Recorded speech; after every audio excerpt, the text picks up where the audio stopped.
Guadalcanal, Solomon Islands, October 19, 1942. The air hung thick with moisture as Private First Class Thomas Caldwell crouched behind a fallen mahogany tree, his fingers wrapped around a rifle that had no business being in a combat zone. The weapon in his hands was not military issue. It was a Sears, Roebuck and Company Model 54 bolt-action sporting rifle, chambered in .30-06 Springfield, purchased from a mail-order catalog for $23.95. His sergeant had called it garbage. His platoon mates had laughed when he'd arrived at basic training with it. They all believed this would be a conventional campaign where standard-issue Springfields and Garans would rule the battlefield. They had no idea how wrong they were about to be proven. Before we dive into this story, make sure to subscribe to the channel and tell me in the comments where you're watching from. It really helps support the channel. What none of them understood was that in the dense jungle canopy of the Solomon Islands, where visibility rarely exceeded 50 yards and the enemy had perfected the art of concealment, this budget department store rifle would become one of the most effective instruments in the entire campaign, transforming a farm boy from Nebraska into a legend whispered about in both American and Japanese lines. Thomas Caldwell had grown up in McCook, Nebraska, where the land stretched flat and endless in every direction. His father owned 240 acres of wheat and corn, and from the age of 7, Thomas had been responsible for protecting the crops from crows, ground squirrels, and the occasional coyote that wandered too close to the chicken coop. His father had given him the Sears rifle for his 14th birthday, and over the next 6 years, Thomas had fired an estimated 10,000 rounds through that barrel. He knew every quirk of the weapon, every slight pull to the left at distances beyond 300 yards, the way the trigger broke clean at exactly 4 pounds of pressure, and how the stock would shift just a fraction of an inch when the temperature exceeded 90 degrees. When the draft notice arrived in March of 1942, Thomas had requested permission to bring his personal rifle to training. The Army, desperate for bodies after Pearl Harbor and facing equipment shortages across every branch, had issued a little-known provision allowing recruits to supply their own firearms if they met certain specifications. The Sears Model 54, despite its humble origins, was built on the same action as the Springfield 1903 and fired the same .30-06 cartridge as standard military rifles. On paper, it qualified. In practice, Sergeant William Dougherty of the 1st Marine Division had nearly thrown it in the trash. Staff Sergeant Dougherty was a career Marine who had served in Nicaragua and China before the current conflict. He believed in regulation, standardization, and the superiority of military-grade equipment over civilian alternatives. When Private Caldwell had presented himself at Camp Lejeune with a catalog rifle, Dougherty's face had turned the color of a ripe tomato. "That Sears rifle is garbage," Dougherty had yelled, loud enough for the entire company to hear. "You think you're going to defend your country with something you ordered from the same place your mother buys washing machines? That thing belongs in a duck blind, not a combat zone. You'll get yourself deceased out there and probably 3 other Marines along with you when that piece of trash jams at the worst possible moment." Thomas had stood at attention, said nothing, and waited for the storm to pass. He had learned long ago that arguing with authority was pointless. Results were what mattered. The opportunity to prove those results came sooner than anyone expected. By August of 1942, the 1st Marine Division found itself embroiled in the first major American offensive of the Pacific Campaign. The island of Guadalcanal had become a crucible where American industrial might met Japanese tactical expertise in terrain that favored neither side. The Japanese had landed in June and begun construction of an airfield that would give them dominance over the entire Solomon Islands chain. American strategists understood that allowing this foothold to solidify would threaten the supply lines to Australia and potentially extend the conflict by years. The Marines landed on August 7th, catching the Japanese construction crews largely by surprise. The airfield was captured within a day. Then came the real challenge. Japanese forces, determined to retake the strategic position, began landing reinforcements along the northern coast. They brought with them a doctrine that had proven devastatingly effective across Asia: infiltration tactics, nighttime assaults, and a corps of specially trained snipers who could remain motionless in the jungle canopy for days at a time. American casualties from these concealed shooters began mounting immediately. The jungle was unlike any environment the Marines had trained for. Trees grew to heights of 150 feet, creating a canopy so dense that noon looked like twilight. Vines as thick as a man's arm hung between branches, creating three-dimensional pathways that Japanese snipers used to position themselves anywhere from ground level to the highest branches. Rain fell nearly every afternoon, turning the jungle floor into mud that made silent movement impossible and obscured tracks within minutes. Traditional counter-sniper tactics proved almost useless. American marksmen, trained in the open terrain of rifle ranges, struggled to spot enemy positions. The Japanese snipers often tied themselves into trees with rope, allowing them to remain stable for hours while waiting for targets. They wore camouflage that matched the jungle perfectly and had mastered the art of remaining absolutely still. Even when American forces knew approximately where a sniper was hiding, locating the exact position before he fired again proved nearly impossible. By mid-October, 2nd Battalion, 7th Marines had taken 37 casualties from sniper fire in just over 2 weeks. Morale was deteriorating. Men moved through the jungle in a constant state of tension, knowing that any moment could bring the crack of a rifle from an invisible enemy. Sleep was difficult. Patrols became exercises in terror. Something had to change. Lieutenant Colonel Herman Hanneken, commanding the 2nd Battalion, called a meeting of his platoon leaders on October 17th. The discussion focused on finding solutions to the sniper problem. Various suggestions were offered, ranging from artillery barrages of suspected sniper positions to sending indigenous scouts ahead of patrols. None seemed particularly viable, given the resources available and the risk of casualties. That was when Staff Sergeant Dougherty somewhat reluctantly mentioned Private Caldwell. "We've got one man who might be useful," Dougherty said, his tone suggesting he still doubted his own words. "Farm boy from Nebraska. Brought his own rifle from home. I thought it was ridiculous at the time, still think it's against protocol, but the kid can shoot. At the range, he was putting 5-round groups into a circle the size of a silver dollar at 200 yards, with iron sights.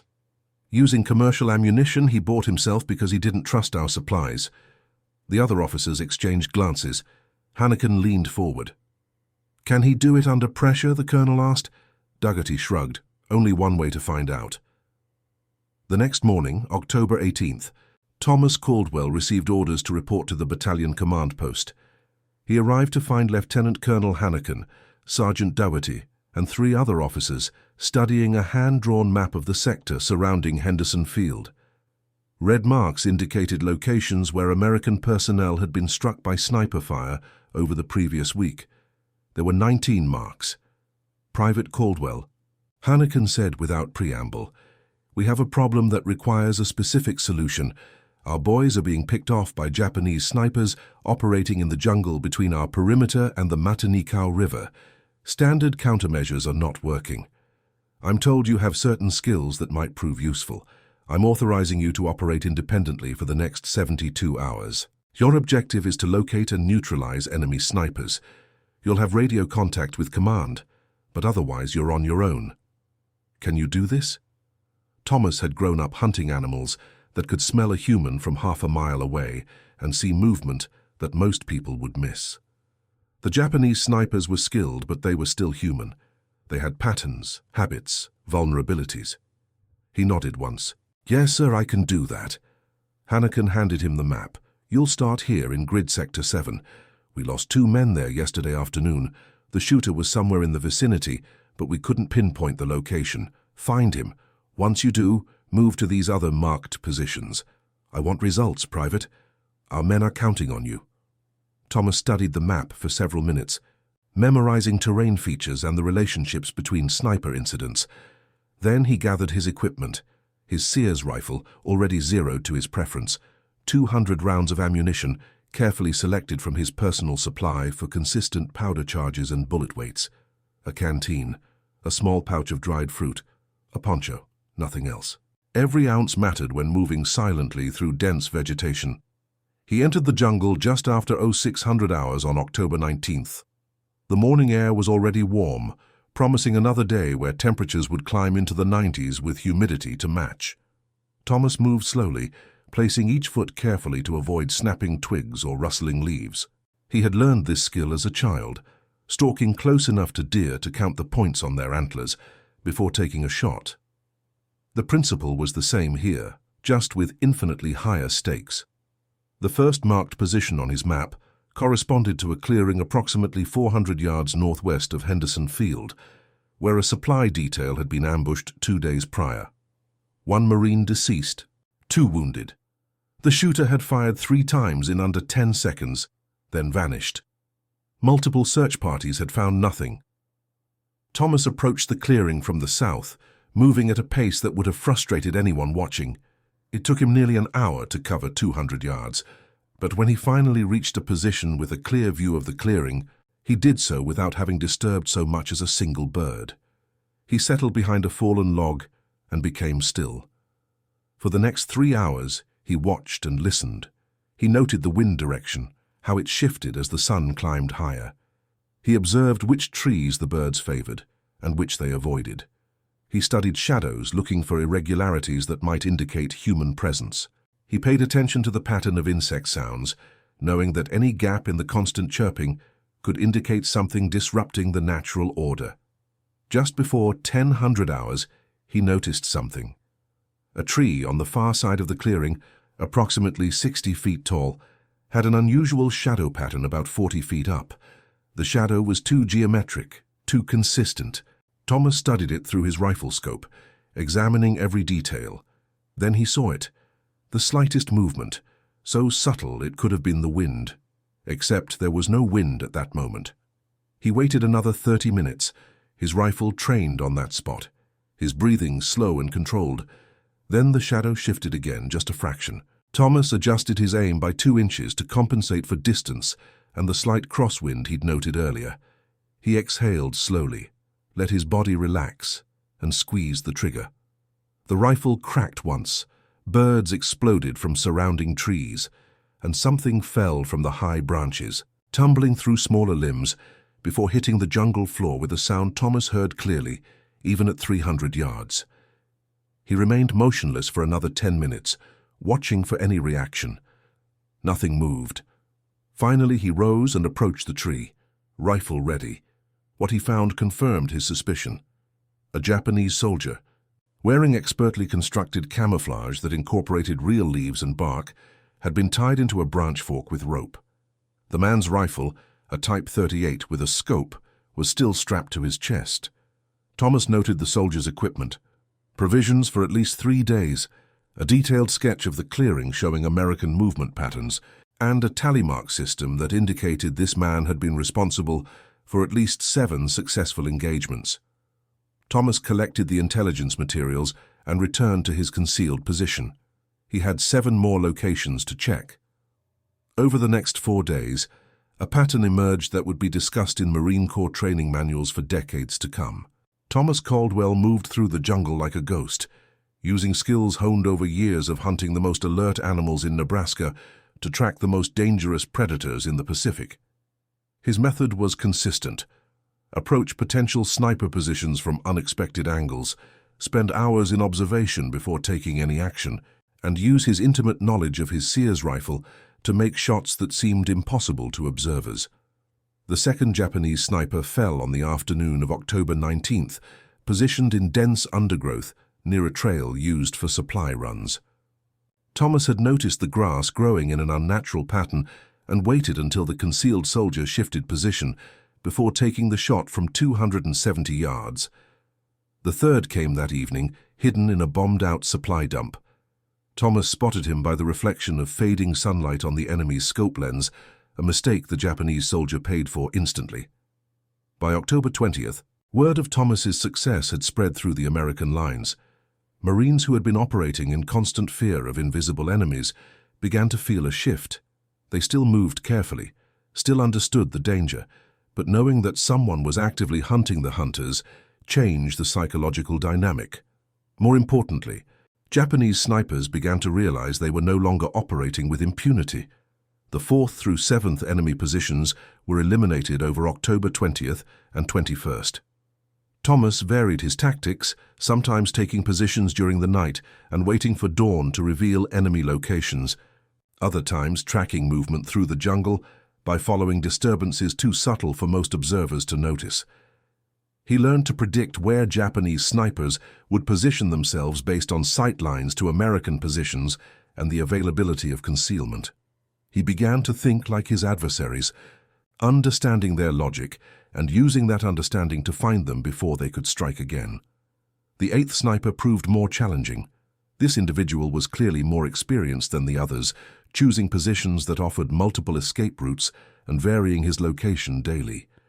Thomas tracked him for an entire day before finally getting a clear shot on October 22nd. The distance was over 400 yards, pushing the effective range of his rifle. He compensated for wind, elevation, and the slight drop in his bullet's trajectory at that distance, calculations he performed instinctively after years of practice. The shot was successful. By October 23rd, the Japanese command had begun to realize something significant was happening. Their sniper corps, which had been so effective in the opening weeks of the campaign, was being systematically dismantled. Reports from surviving snipers described an American marksman who seemed to appear from nowhere, take a single shot, and vanish before any response was possible. The psychological impact on Japanese forces began to mirror what their own snipers had inflicted on the Americans earlier. Lieutenant Colonel Hannigan summoned Thomas back to the command post on the evening of October 23rd. The private arrived to find not just his battalion commander, but also the regimental commander, Colonel Merritt Edson, waiting for him. Both officers stood when he entered, an unusual gesture that signaled something had shifted in how they viewed this young man with his catalog rifle. "Private Caldwell," Edson said, his voice carrying the weight of command but also genuine respect. "I've been reviewing the reports from the past 5 days. According to intelligence gathered from the positions you've cleared, we estimate you've neutralized 8 of the most effective enemy snipers operating in this sector. American casualties from sniper fire have dropped by 70%. Your commanding officer tells me you accomplished this with a rifle you bought from a department store. Is that accurate?" "Yes, sir," Thomas replied. "Sears and Roebuck, Model 54. I've had it for 6 years. Edson exchanged a glance with Hannigan, and something like a smile crossed his weathered face. "Private, I spent 3 years in Nicaragua, dealing with insurgents who could hide in jungle terrain I thought was impenetrable. I've seen every kind of rifle the Corps manufactures and most of what our enemies use. I'm not too proud to admit when I learn something new. You've proven that the weapon matters far less than the man using it. On behalf of this regiment, thank you, but we're not done yet." He gestured to the map table, where 3 new red marks had been added. "These represent positions where we believe more enemy snipers are operating. Intelligence suggests these individuals are part of a more experienced unit, possibly Naval Special Landing Force personnel with advanced training. They're being more cautious now, aware that we're actively hunting them. Can you continue?" Thomas studied the new marks. Each represented not just a location, but a human being trained to be invisible, patient, and lethal. The challenge was escalating, but so was his understanding of how his enemies thought and operated. "I'll need 3 more days," he said simply. "You'll have them." The final phase of Thomas's independent operation began on October 24th. The remaining Japanese snipers had indeed changed their tactics, becoming more mobile and taking fewer risks. They no longer remained in position for extended periods, instead firing a few shots and immediately relocating. This made them harder to track, but also reduced their effectiveness. It was a defensive posture, and Thomas recognized it as such. He adjusted his own approach accordingly.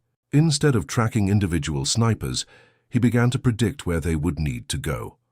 Water sources, observation points that offered views of multiple American positions, routes that provided quick access to Japanese lines for resupply. He positioned himself at these choke points and waited, sometimes for hours, sometimes for an entire day. The 9th enemy sniper was located near a stream on October 24th. The soldier had come to refill his canteen, a necessary risk. Thomas was waiting in a position he'd established before dawn, concealed by a fallen tree and local vegetation. The shot was taken from 150 yards, and the enemy never knew what had occurred. The 10th fell on October 25th, in circumstances that would be debated in after-action reports. This individual had positioned himself in a tree overlooking a trail used by American patrols. Thomas had identified the tree as a likely position 2 days earlier, but had not found the sniper occupied at that time.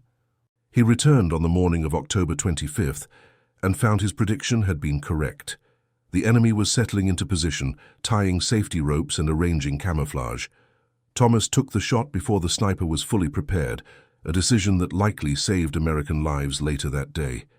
The 11th and final enemy sniper was the most dangerous Thomas had encountered. This individual demonstrated skills that suggested elite training and extensive combat experience. He chose positions that offered no obvious approach, moved unpredictably, and seemed to understand he was being hunted. The duel between them lasted 2 full days. Thomas first located evidence of this sniper's presence on October 25th, when he discovered a concealed observation post that showed signs of recent occupation.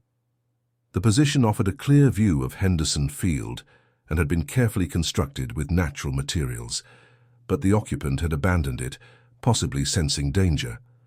Thomas began tracking him through the jungle, following signs most observers would have missed. A broken spiderweb at shoulder height, indicating recent passage, mud displaced from a tree root in a pattern suggesting someone had climbed past, grass bent in a direction opposite the prevailing wind. The trail led northeast, toward the Matanikau River and Japanese-controlled territory. Thomas followed cautiously, aware that his quarry might be setting a trap. For 2 days they moved through the jungle in a deadly game of anticipation and counter-anticipation. Thomas would identify a likely position, approach carefully, and find it empty but recently abandoned. The Japanese sniper seemed to sense his presence minutes before Thomas arrived. On the afternoon of October 26th, the pattern broke. Thomas had been tracking his target toward a ridge that offered commanding views of the entire sector. As he approached, moving with extreme caution, he suddenly felt wrong. Every instinct developed over years of hunting told him something was different. He froze, not moving a single muscle, and spent 5 full minutes simply observing his surroundings. Then he saw it. A reflection, barely visible, from a position 30 yards to his left and slightly behind where he would have expected the enemy to be. The Japanese sniper had doubled back, anticipating that Thomas would follow the obvious trail. He was now in position to ambush his pursuer. Thomas remained absolutely still, his rifle not yet raised, knowing that any movement would give away his position. The 2 men were locked in a stalemate, each aware of the other's general location, but unable to acquire a clear shot. Minutes stretched into an hour. The sun moved across the sky. Insects crawled over Thomas's exposed skin, but he didn't flinch. Finally, the Japanese soldier made a microscopic error. Perhaps his leg cramped from remaining still too long, or perhaps he misjudged Thomas's patience. He shifted his weight, and a branch moved. It was enough. Thomas brought his rifle up in a single smooth motion, acquired his target through the scope, and fired before the enemy could react. The distance was less than 50 yards. There was no missing. Thomas approached the position carefully, rifle ready in case this was somehow a diversion, but the engagement was over. The Japanese soldier had been an expert marksman, his equipment suggesting he had survived numerous encounters. His personal effects included a small journal, written in characters Thomas couldn't read, but would later be translated by intelligence officers. The journal detailed the sniper's assessment of American tactics and included a specific entry about a lone American marksman who moved through the jungle with the silence of the forest itself. The entry concluded with an acknowledgement that this opponent was worthy of respect and represented a significant threat. Thomas collected the intelligence materials and began the journey back to American lines. When he arrived at the battalion command post on the evening of October 26th, he had been operating independently for 8 days. He had covered over 40 miles of dense jungle terrain, fired exactly 16 rounds from his Sears rifle, and neutralized 11 enemy snipers who had collectively been responsible for an estimated 47 American casualties. Staff Sergeant Dougherty was waiting for him at the perimeter. The sergeant, who had once called his rifle garbage, now looked at Thomas with an expression that combined respect, relief, and something approaching awe. The entire platoon had gathered, word having spread that Caldwell was returning. As he walked through the assembled Marines, several reached out to touch his shoulder or arm, small gestures of recognition that transcended formal military hierarchy. "Private Caldwell," Dougherty said, his voice carrying none of its earlier skepticism, "I owe you an apology. I judged your equipment without considering the skill behind it. You've saved lives out there, probably including mine. That rifle of yours, well, I guess it's not garbage after all." Thomas simply nodded. The rifle in his hands was unchanged from the day he'd arrived at training. Same scuffed stock with small scratches from Nebraska fence posts. Same action that needed to be worked a certain way to feed smoothly. Same trigger he knew exactly how to manipulate for the cleanest break. What had changed was everyone else's perception of it. Lieutenant Colonel Hannigan debriefed Thomas personally over the next several hours, taking detailed notes on his observations, tactics, and the intelligence gathered from enemy positions. The information proved invaluable for understanding Japanese sniper doctrine and developing effective countermeasures.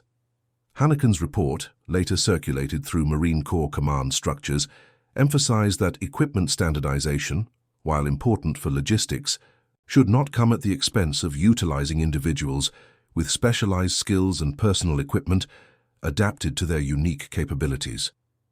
The impact of Thomas's actions extended far beyond the immediate tactical situation. As word spread through Japanese forces that their elite snipers were being systematically defeated, the psychological advantage they had enjoyed began to erode. Japanese commanders became more cautious about deploying sniper teams, and those who were deployed operated with less confidence. American forces, conversely, experienced a measurable improvement in morale. The knowledge that the invisible threat had been substantially reduced allowed Marines to operate with greater effectiveness.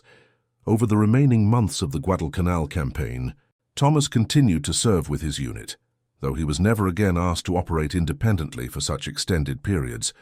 His Sears rifle became something of a legend within the 1st Marine Division.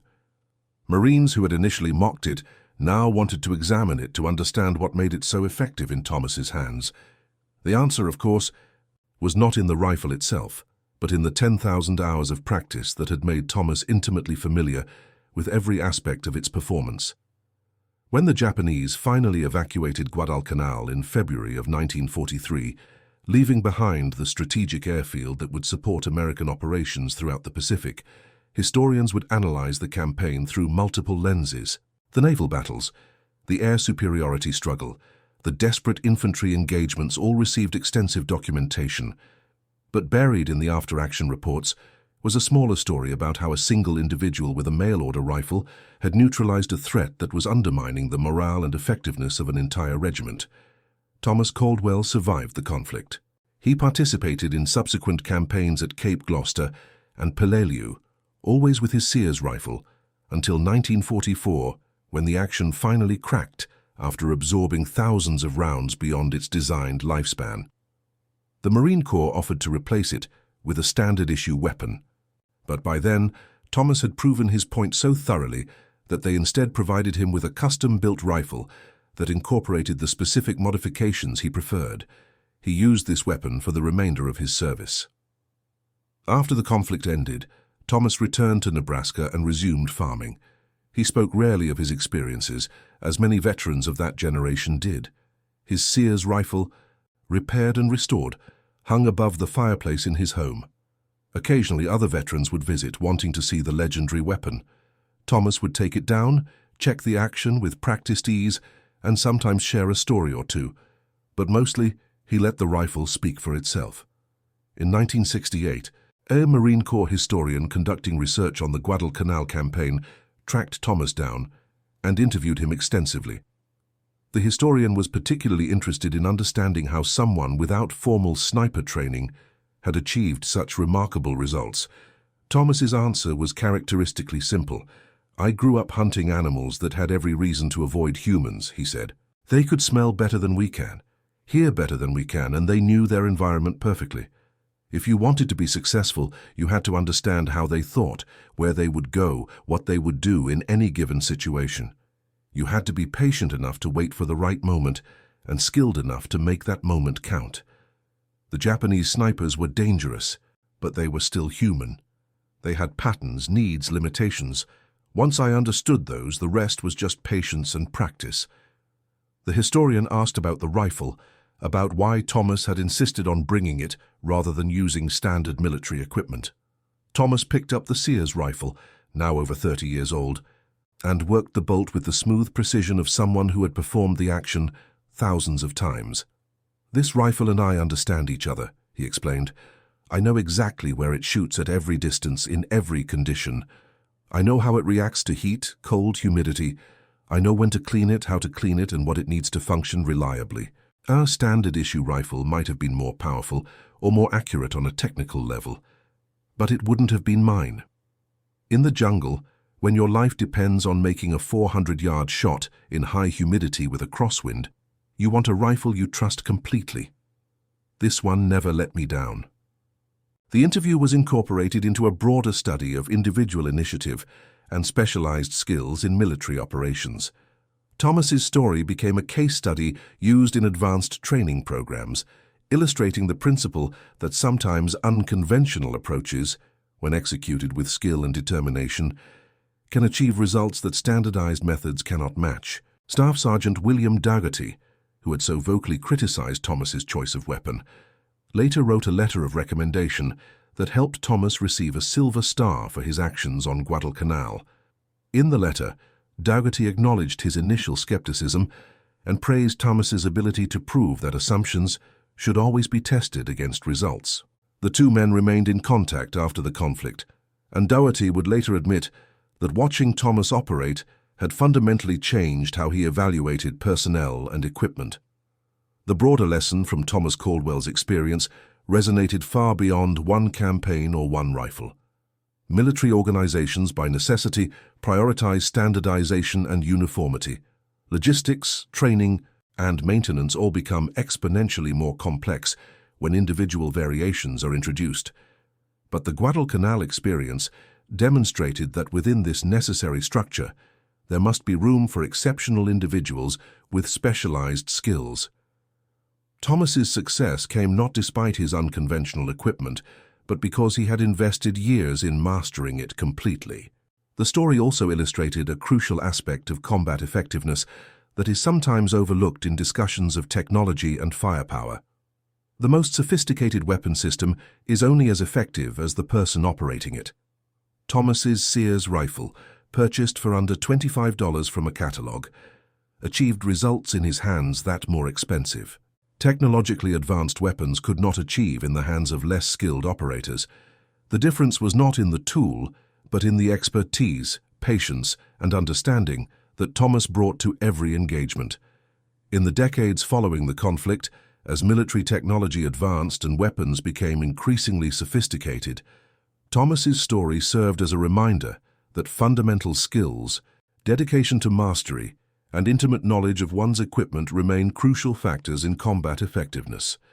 Modern sniper programs, with their emphasis on individual skill development and allowing operators to customize their equipment within certain parameters, owe something to the lessons learned from individuals like Thomas Caldwell.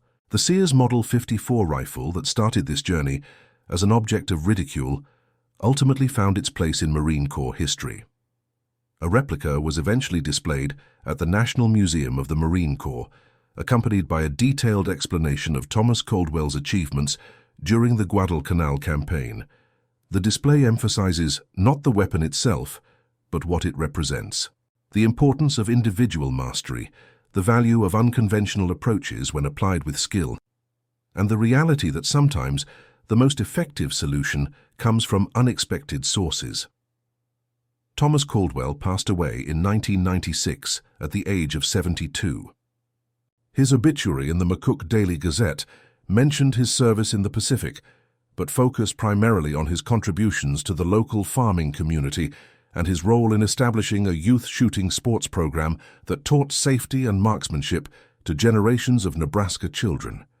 The Sears rifle was passed to his grandson along with detailed journals documenting every round fired through it, every adjustment made, and every lesson learned over decades of use.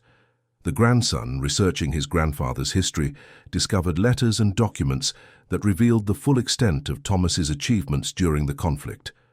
Among these materials was a letter from a Japanese veteran who had served on Guadalcanal and later sought out Thomas through veterans organizations. The letter, translated from Japanese, expressed respect for Thomas's skill and acknowledged that the American marksman's actions had significantly impacted Japanese operations during that critical period. The two veterans eventually met in 1987, finding common ground in their shared experience of combat and their mutual respect for marksmanship as a discipline. And that concludes our story. If you made it this far, please share your thoughts in the comments. What part of this historical account surprised you most? Don't forget to subscribe for more untold stories from World War II and check out the video on screen for another incredible tale from history. Until next time.